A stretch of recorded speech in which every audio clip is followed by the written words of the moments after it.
துன்மார்க்கரின் செல்வ திரட்சியை பார்க்கிலும் நீதிமான் என்னுடைய பங்கு நல்லது. துன்மார்க்கரின் செல்வ திரட்சியை பார்க்கிலும் நீதிமான் என்னுடைய பங்கு நல்லது.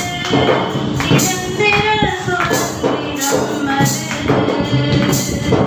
என் கர்த்தர் எனக்கு நீர் தந்தது. நித்தம் பெருகும் கிருபை கொண்டது. என் கர்த்தர் எனக்கு நீர் தந்தது. நிரந்தர சுதந்திரம் இது.